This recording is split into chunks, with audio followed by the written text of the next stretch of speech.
আজকে আমি এখানে এসেছি ঘটনাচক্রে আপনাদেরকে দেখাতে।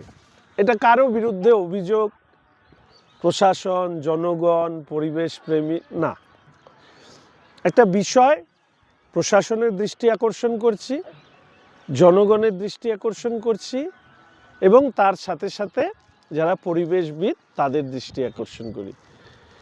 এই যে লম্বা এদিকে দেখুন যত গাছ আছে, এগুলো সমস্ত আপরুট করে তুলে নিয়ে আসা হয়েছে এদিকে, এবং এই পাশ দিয়ে যত গাছ আপনারা দেখতে পাচ্ছেন সব গাছ এখানে লাগানো হয়েছিল এবং সেই সময় বলা হয়েছিল যে এই গাছগুলো আবার বেঁচে যাবে। বিভিন্ন অঞ্চলের, সেবক রোড হতে পারে, SF রোড, আমি এক্স্যাক্ট যারা লাগিয়েছে তারা বলতে পারবে।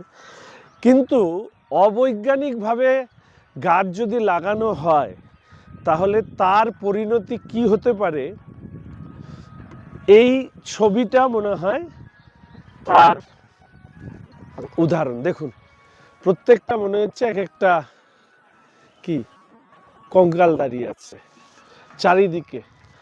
ওপাশে যদি দেখা যায় চারদিকে এই কঙ্কালগুলো দাঁড়িয়ে আছে। আমাদের একটা পরিবেশ কমিটিও শহরে তৈরি হয়েছে। আমাদের শহরে পরিবেশবিদরাও অনেকের রয়েছেন। কত গাছ লাগানো হয়েছে আর কত গাছ বেঁচেছে সেটা আপনারা দেখতে পাচ্ছেন। সেই সময় বিশেষ করে SF রোডের গাছ কাটার সময় আমি বাধা দিয়েছিলাম এবং এই সেবক রোডেও প্রচুর গাছ কাটা হয়েছে ইত্যাদি উন্নয়ন বিষয়। কিন্তু যে পদ্ধতিতে গাছ কেটে লাগানো হয়েছিল সেই পদ্ধতিটা অবৈজ্ঞানিক, এইটা ছিল আমার মূল কথা। তাহলে আজকে যারা গাছগুলো লাগিয়েছিলেন, আপরুট করে রিলোকেট করেছিলেন, সেদিন যখন আমরা এই কথা বলেছিলাম অনেক বক্রোক্তি শুনতে হয়েছিল। এই কয়েকদিন আগে আমি ওয়ার্ড নাম্বার 45-এ এসেছিলাম এবং তখন আমি এইটা দেখার পরে ঠিক করি যে দেখতে আসব। পুরো দেখুন এপাশ ওপাশ দুপাশেই এরকম প্রচুর গাছ লাগানো হয়েছে। এই গাছগুলো দেখা, বড় বড় গাছগুলো কিভাবে, এখন আমি জানি না এর মধ্যে প্রাণ সঞ্চার হবে কি না, তবে আপাত দৃষ্টিতে এই গাছগুলোর এখন এই অবস্থা। এই ধরনের ক্ষেত্রে গাছ আপরুট করে রিলোকেট করলে কি হতে পারে তার একটা উদাহরণ হিসাবে আমি এটা দেখতে এসেছিলাম।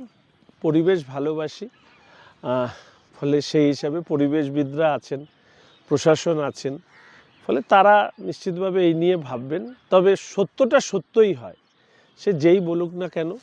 এই গাছগুলো যে আপরুট করে লাগানোর পরে গাছগুলো যে, আমি তো বুঝে পাচ্ছি না এর মধ্যে কী করে আর প্রাণ সঞ্চার হবে।